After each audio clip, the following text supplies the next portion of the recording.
bacaan doa. Kepada ketua kelas silakan pimpin doa. Sebelum kita memulai pelajaran pada siang hari ini, adalah kita berdoa dengan keyakinannya masing-masing. Berdoa di dalam hati, doa dimulai.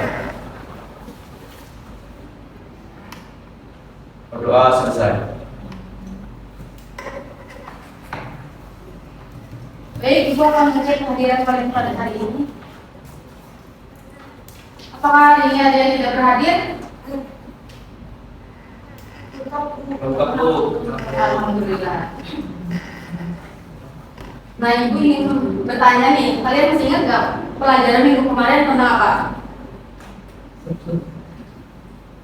Ada yang tahu?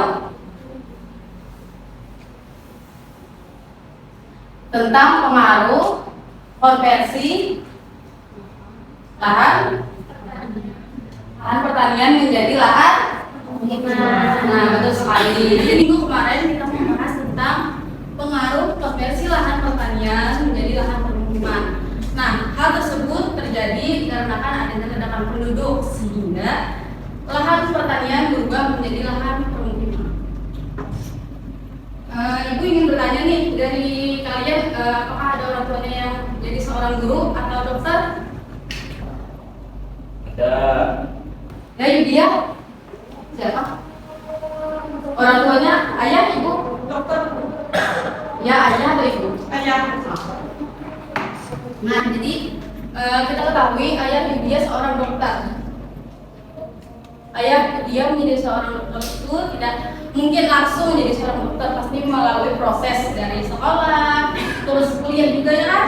Nah, kuliah terus baru bisa menjadi seorang dokter. Nah, itu merupakan satu di antara contoh dari mobilitas sosial yang dialami oleh ayahnya Yudia.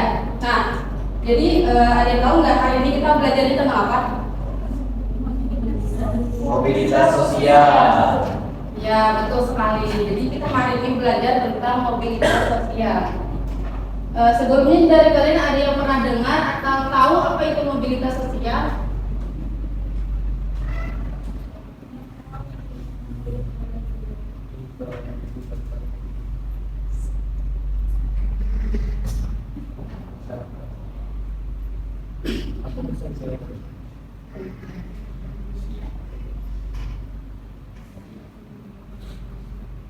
Nah, jadi mobilitas sosial itu merupakan perpindahan status atau kedudukan sosok seseorang dari suatu lapisan ke lapisan yang lain.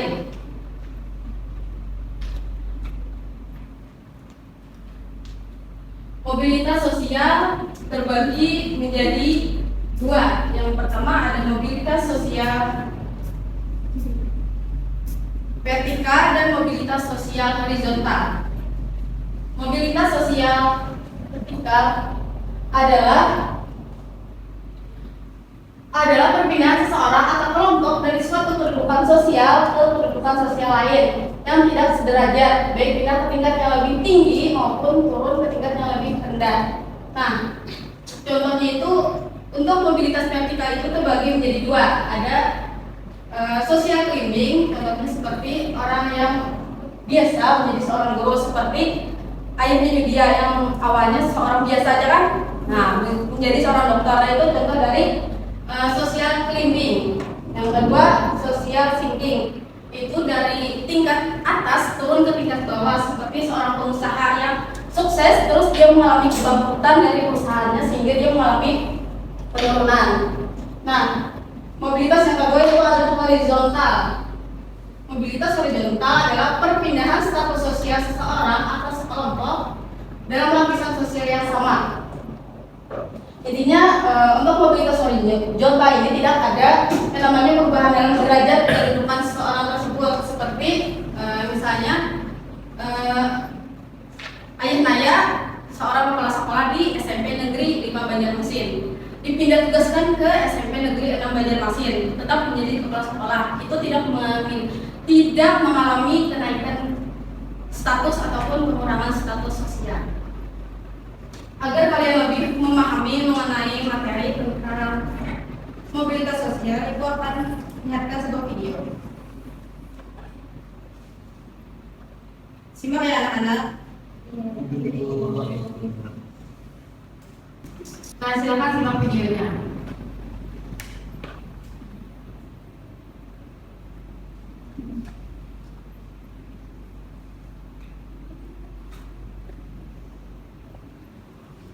Ada mobilitas sosial, vertikal dan horizontal. Kalau vertikal bisa naik atau turun, horizontal sederajat saja.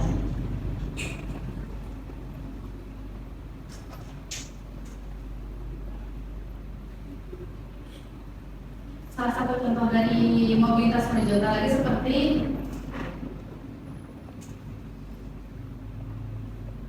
saat kalian lulus SMA. Nah, diperhatikan ini contoh dari mobilitas vertikal yang mana awalnya kalian dari kelas 10, misalnya SMA dari kelas 10 ke kelas 11. Nah, itu contoh dari mobilitas vertikal. Misalnya juga dari kelas 7, nah awalnya dari kelas 7 untuk kemarin sekarang kelas 8. Nah, itu merupakan contoh dari mobilitas vertikal di mana mengalami naik.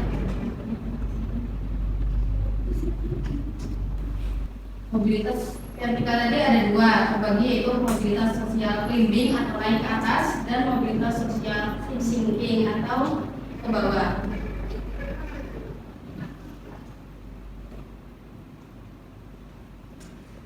Dari pembahasan itu tadi, apakah ada yang ingin ditanyakan?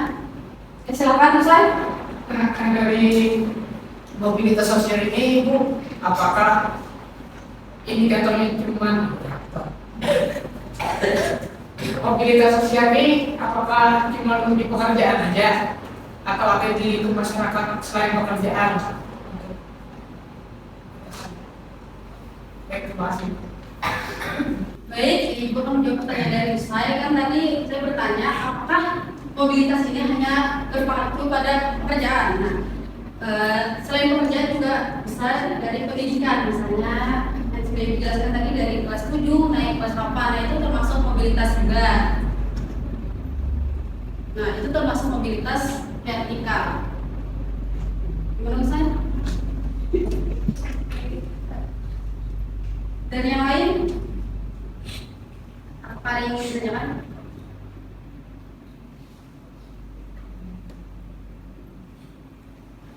Masih semangat nggak di belajar?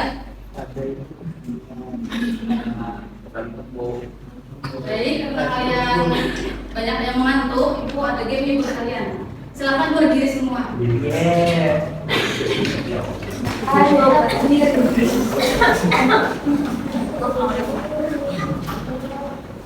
Ya.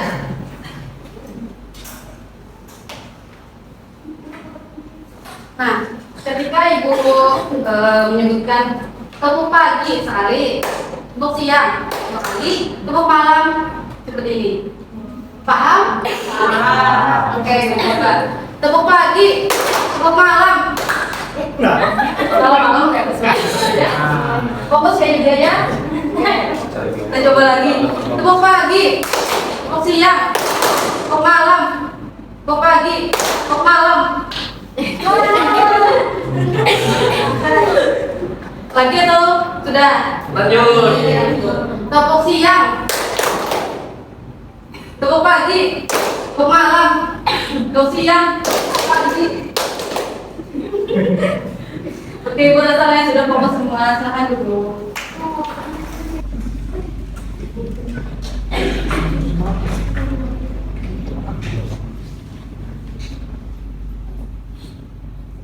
Kita lanjut ke materi tentang faktor pendorong dan penghambat mobilitas sosial.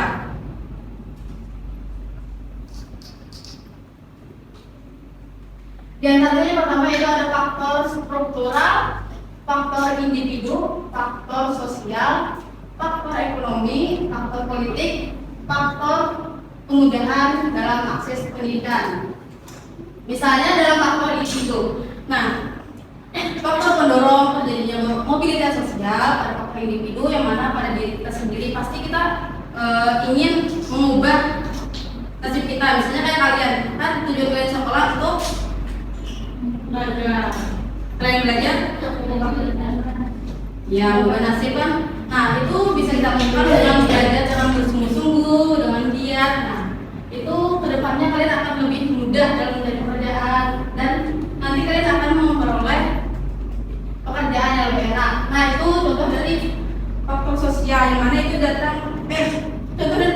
individu yang mana datang dari diri kalian sendiri untuk mengubahnya. Selanjutnya ada faktor penghambat mobilitas sosial, ada kemiskinan dan diskriminasi. Maksud dari kemiskinan ini di mana seseorang yang memiliki latar belakang perekonomiannya kurang atau ke bawah, nah itu sangat sulit untuk mencapai mobilitas sosial. Ada yang tahu kenapa?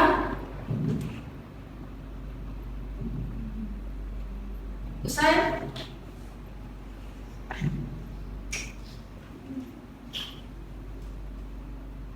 Nah, jadi kenapa jadi kemiskinan jadi faktor menghambat? Dikarenakan kurangnya misalnya dia mau menempuh pendidikan karena kurangnya mungkin dari faktor ekonomi lah. Nah, mereka kurang uang terus sehingga dia tidak bisa meneruskan pendidikannya. Nah, itu bisa menghambat terjadinya mobilitas sosial pada diri seseorang.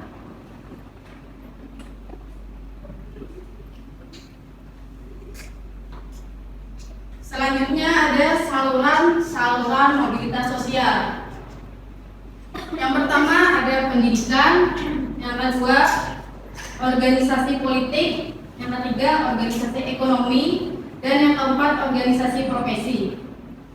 Nah, dari kalian ada yang bisa menjelaskan nggak saluran mobilitas sosial tentang pendidikan? Berdasarkan penjelasan yang telah Ibu berikan sebelumnya.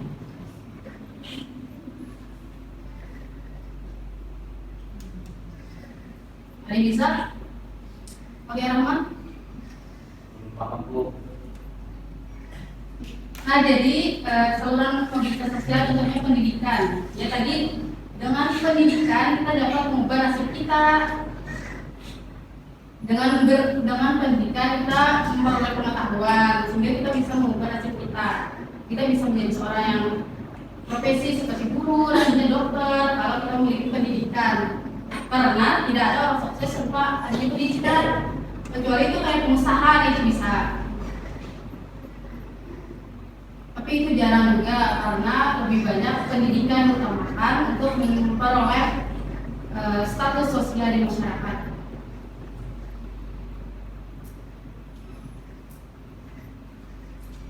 Selanjutnya ada dampak dari mobilitas sosial. Dampak positifnya mendorong seseorang untuk lebih maju. Yang kedua, mempercepat tingkat perubahan sosial. Dan yang ketiga, meningkatkan integrasi sosial. Untuk dampak negatifnya, yang pertama terjadinya konflik, yang kedua gangguan psikologis.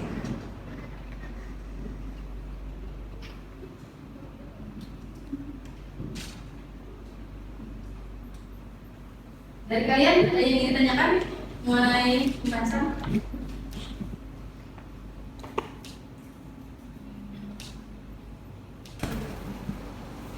Ya, ini dia. Maksudnya terjadi konflik itu gimana? Itu dampak negatif. Oh, dampak negatif terjadinya konflik. Baik, pertanyaan dari dia tadi mengenai contoh dari terjadinya konflik. Nah, itu contohnya seperti contohnya karyawan yang di PHK. Nah, itu kan akan menimbulkan konflik yang mana karyawan di PHK itu pasti merasa kesal dengan atasannya PHK-nya. Terus dari keluarga juga merasa intinya tidak kesal dengan pemilik perusahaan itu. Terus juga contoh lainnya seperti meningkatnya jumlah pengangguran dikarenakan adanya pemutusan hubungan kerja tadi. Apakah dia bisa dikawal?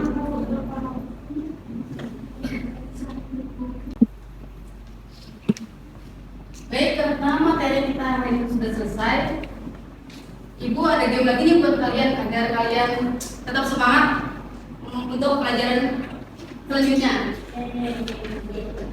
Senang nggak? Jadi game itu seperti ini. Kata kawan dan artinya itu harus benda. Misal HP di atas meja. Nah, lanjutan katanya dari meja bla bla bla, terus akhirnya harus kata benda. Paham? Dan ini akan ibu tunjuk, tidak berurutan. Jadi kalian harus siap, fokus. Ini akan melatih konsentrasi dan juga melatih menguji kosakata kalian tentang kebutuhan. Oke, bisa dimulai? Bisa. Oke. HP di atas meja. Meja di atas Kasur. kasur di samping kursi. Kursi di samping papan tulis. Meja.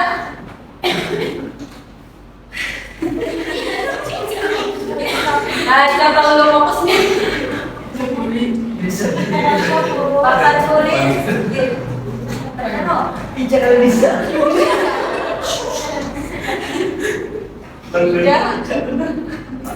Bisa aku bagi. Papan tulis di sebelah itu. Agus. Pintu di atasnya lampu.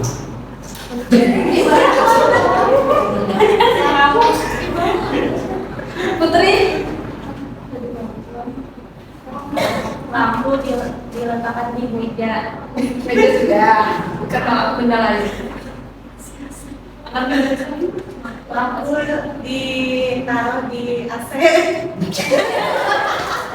Terima kasih. Ini belum kertas ya? Aku ada benar bukan maksudnya. Lydia.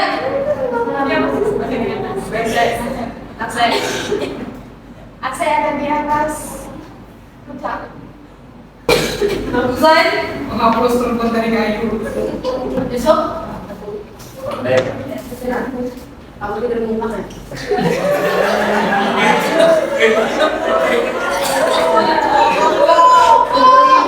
Fokus.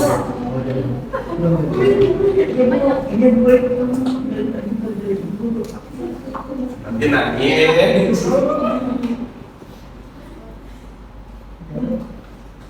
Apa Yusuf? Ada tali dulu. Kasih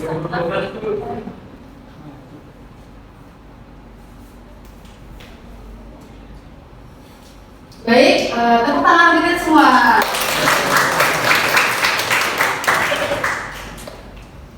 Sebelum ibu menutup pelajaran, ibu akan beri karya tugas kelompok. Untuk di sini siapa yang mau jadi ketua kelompok? Jadi dia jadi ketua kelompok. Ini kelompok siapa? Oh, perluasan. Nah, jadi tugasnya itu nanti kalian identifikasi di wilayah kalian masing-masing. Contoh dari mobilitas baik itu vertikal ataupun horizontal. Nah, minimal 10, maksimal 20. Paham? Paham. Oke.